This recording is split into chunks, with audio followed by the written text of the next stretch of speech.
اور رمضان میں عبادت کا دگنا ثواب ہوتا ہے، دگنی 70 دفعہ زیادہ اس کا لکھا جاتا ہے، وہ حدیثوں میں جا کے پوچھ لو۔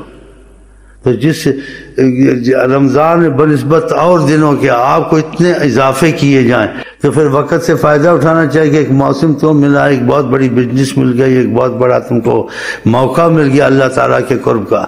آقا جی کہتے ہیں میری امت کو اگر پتہ چلے رمضان میں خدا نے کتنے کرم اور خیریں رکھی، اس کا مفہوم ہے، تو یہ تمنا کرتی کاش کہ ساری عمر رمضان رہتا۔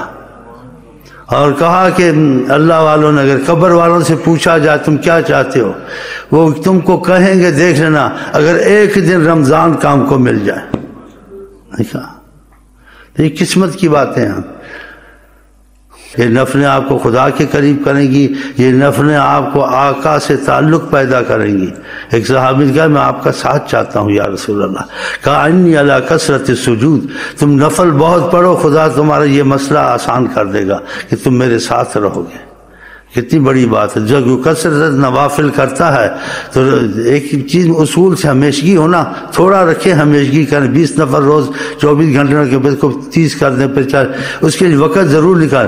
خدا کی قسم خدا آپ کے روزی اعمال میں دوسرے وقت میں برکتیں دے گا، سارے کام ہوتے رہیں گے۔